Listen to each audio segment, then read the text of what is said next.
On termine notre émission avec Fenêtre sur l'emploi. On parle d'un secteur alors, qui est très intéressant, très connu, très pratiqué, mais comme ça un peu oublié comme ça des médias mainstream. On parle du gaming, qui est un secteur qui crée de l'emploi, qui est très dynamique, et on en parle avec Gilles Sénac. Bonjour Gilles. Bonjour. Vous êtes Business Development Manager chez HyperX. D'abord, quelques mots sur votre société qui a été créée, enfin la vôtre, celle dans laquelle vous travaillez, qui a été créée il y a 19 ans, c'est ça? Exactement. Vous faites quoi?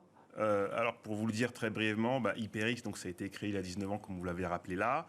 C'est la marque de périphérique gaming d'HP. Alors, ce qu'on va fabriquer, c'est donc des claviers, des souris et également des tapis de souris. Et également des casques, excusez-moi. Ouais, pour les casque, clavier. Alors, attendez, il faut quand même préciser, parce que je ne suis pas un gamer, mais je connais un peu. Les claviers, c'est des claviers assez dingues quand même. Tout à fait, tout à fait. Renforcés. Vous avez toute une gamme de claviers. Ça peut aller du membrane jusqu'à des claviers mécaniques pour des joueurs dits plutôt confirmés qui souhaitent avoir un produit de compétition. Alors, we are all gamers, ça c'est votre slogan. On voit une explosion du nombre de joueurs. Et ça, vous le percevez, vous, évidemment, à travers HyperX. Comment ça se manifeste? Par les volumes d'achat? Comment ça se passe? Déjà, on peut déjà parler de ce qui s'est passé pendant le confinement. Le confinement a permis une augmentation des volumes considérables, avec des Français bloqués chez eux qui ont de plus en plus là, ils étaient tranquilles. Hein. Exactement. Là, ils se posaient, ils avaient leur canapé ou leur fauteuil. C'est exactement ça. Et là, vous avez vraiment senti une demande plus forte? Exactement. Les volumes ont été vraiment beaucoup plus conséquents. Et ça s'est traduit donc par des volumes, comme je le disais, donc beaucoup plus conséquents, et sur les différentes plateformes pour lesquelles nous proposons des produits, PC, mais également console. Ouais, c'est vous, hein, on est d'accord, hein, c'est PC et console. Hein, exactement. Ça s'adapte aux deux. Un chiffre quand même, plus 10% d'augmentation du nombre croissant d'entreprises, plus 10 entre 2020 et 2021, soit 650 sociétés en France qui tournent autour de l'environnement, des jeux vidéo et de leur environnement. La France est plutôt pas mal située quand même dans ce secteur. Exactement. La France est en pointe, je dirais, dans plusieurs domaines. On peut parler d'e-sport avec des équipes qui ont un rayonnement international comme Team Vitality. Mais on peut également parler de la formation avec Gaming Campus, qui est le premier campus dédié au métier de l'industrie du jeu vidéo. Je pense que c'est pas mal de rappeler ça, avec une approche plutôt innovante, avec une pédagogie réellement adaptée à la réalité du marché sur des projets. Vous, Gilles, par rapport à ces fameuses équipes, parce que en fait, c'est une filière qui est en train de se structurer tant sur le plan industriel, mais elle se structure aussi sur le plan sportif.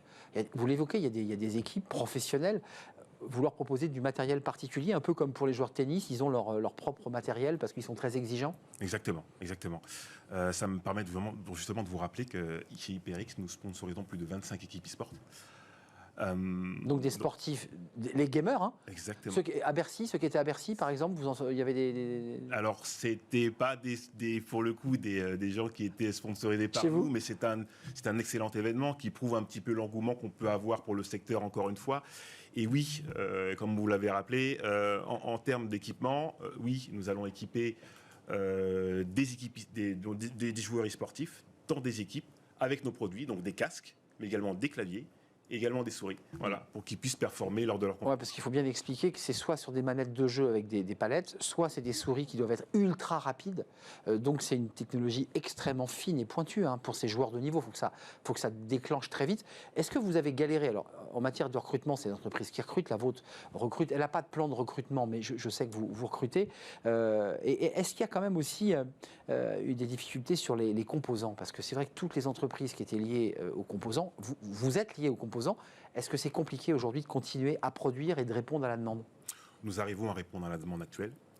On peut dire qu'il y a eu un moment un petit peu compliqué, un petit peu comme pour toutes les entreprises du secteur, mais qui n'est pas lié uniquement, je dirais, au secteur exclusivement du gaming, mais tous les secteurs qui étaient liés aux composants. Là, vous réussissez à fournir. Bien sûr.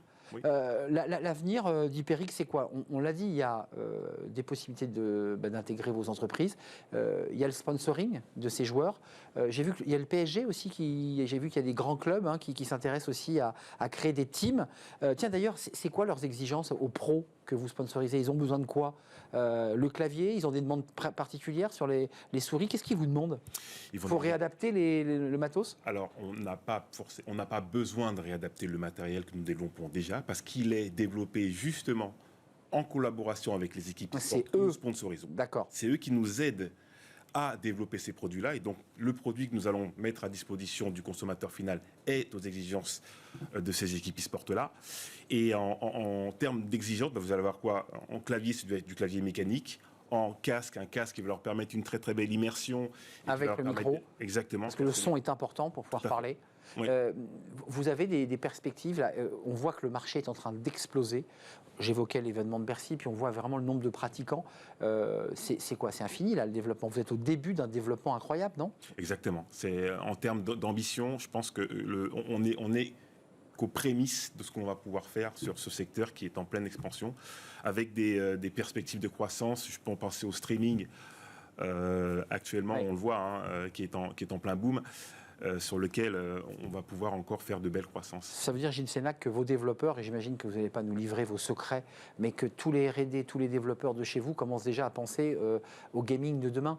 Exactement. C'est ça, il ne faut pas rater le virage. Exactement. C'est fait aujourd'hui, mais ce n'est pas qu'aujourd'hui qu'on travaille dessus. C'est-à-dire que depuis pas mal de temps, on travaille aux solutions qu'on ne va pas pouvoir proposer sur les prochaines années.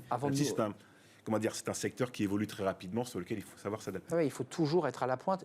Quelques mots, le métaverse, le gaming, est-ce que c'est des sujets sur lesquels vous êtes en train de travailler? Parce qu'on voit qu'il y a une poussée du métaverse, et certains disent, mais après tout, tiens, pourquoi pas commencer à faire des matchs de foot dans le métaverse? Est-ce que tous ces sujets-là, vous les avez en réflexion? Chez HP, tout à fait, oui, tout à fait. C'est des sujets qui sont absolument en réflexion chez nous, parce que c'est quelque chose que nos clients nous demandent, c'est quelque chose que le consommateur commence à regarder et qui sont tout à fait déjà en réflexion. Même plus qu'en réflexion, c'est des solutions que nous proposons déjà pour certains de nos clients. Votre public, c'est surtout des ados, mais je me suis laissé dire qu'il y avait aussi un public de jeunes adultes, même d'adultes.